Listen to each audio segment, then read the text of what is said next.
Lohithadas sir സ്വന്തം മക്കളെക്കുറിച്ച് പറഞ്ഞു. എൻ്റെ കുട്ടികളെ ഞാൻ ആദ്യം ചെയ്തത് അവരെ പ്രകൃതിയായിട്ട് അടുപ്പിച്ചാണ് വളർത്തി.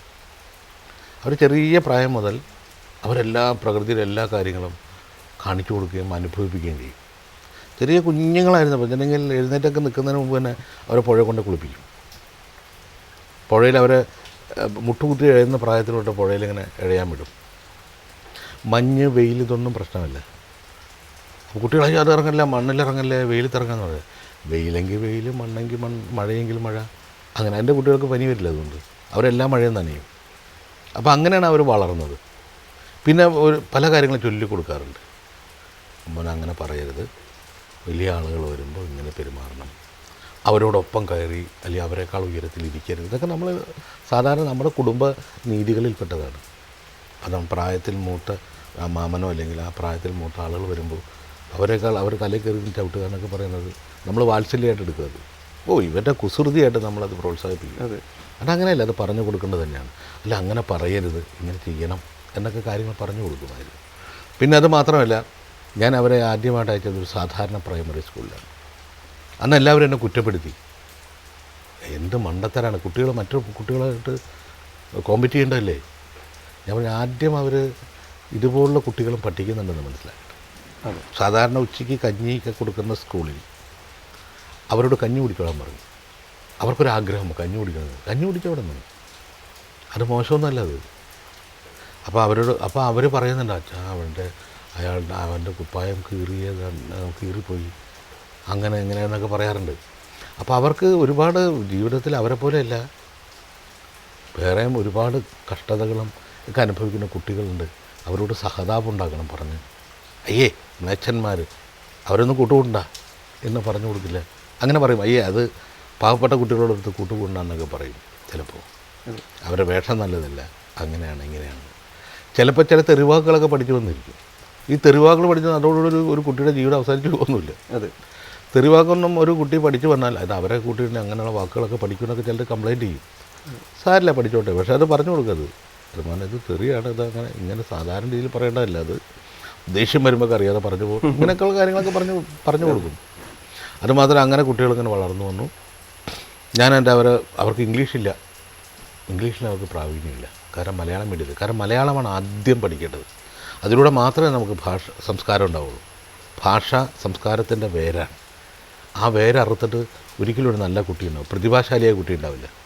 ആദ്യം അവന് മലയാളം അറിയേണ്ടത്. മലയാളത്തിലൂടെ മാത്രമേ അമ്മ അച്ഛൻ എന്നുള്ളതൊക്കെ ഉച്ചരിക്കാൻ പറ്റുള്ളൂ. അതിലൂടെ മാത്രമേ കാക്കേ കൂടെ ഇവിടെ നിന്ന് ചിന്തിക്കാൻ പറ്റുള്ളൂ. അപ്പോൾ ആദ്യം മലയാളം പഠിക്കണം. അതിലൂടെ ഭാഷയിലൂടെ കിട്ടുന്ന സംസ്കാരം, നമ്മുടെ പാരമ്പര്യം അവർക്ക് കിട്ടണം. ഇത് കഴിഞ്ഞൊരു 4ാം ക്ലാസ് ആയപ്പോൾ ഒരു വർഷം ഊട്ടിയിൽ കൊണ്ടു ചേർത്തു. അതായിരുന്നു ഏറ്റവും വലിയ അബദ്ധം. പ്രധാന കാരണം തന്നെ കുട്ടികൾ ഞങ്ങളിൽ നിന്ന് അകന്നു നിൽക്കുക എന്ന് പറയുന്നത്. നമ്മുടെ കുട്ടികളും നമ്മൾ തമ്മിലുള്ള ഒരു ബന്ധം എന്ന് പറയുന്നത് നിത്യേന ഇടപഴകുന്നൊരു ബന്ധമുണ്ട്. അതൊരിക്കലും നഷ്ടമാക്കരുത്.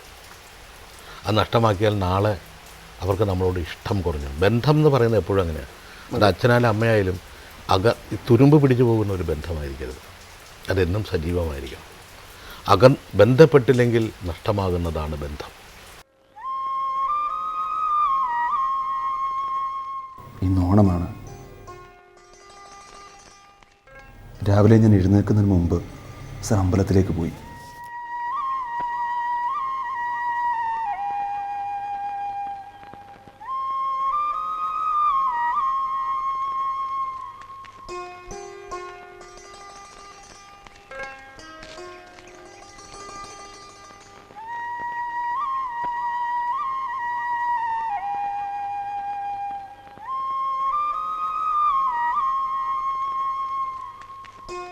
അമ്പലത്തിൽ നിന്ന് തിരികെ വരുമ്പോൾ ആ മുഖത്ത് ആശങ്കയുടെ ഒരു നിഴൽ കണ്ടു.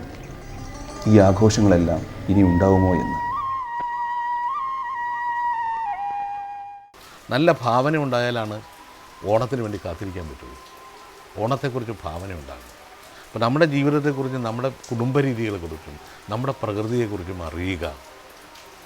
ഓരോ ഓണത്തിനൊന്നല്ല, ഓരോ ആഘോഷത്തിനും കാത്തിരിക്കുക.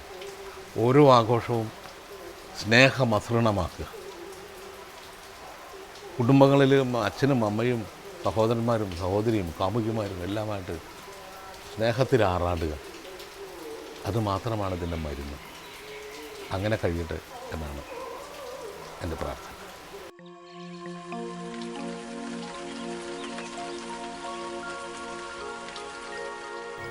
പകൽ മുഴുവൻ പറഞ്ഞു തീരാതെ വീണ്ടും രാത്രി വന്നു. മുറിയാതെ പെയ്ത മഴ പോലെ അദ്ദേഹം കഥകൾ പറഞ്ഞു. കഥകൾ പറഞ്ഞു തീരാതെ തന്നെ ഞാൻ വിട പറഞ്ഞു.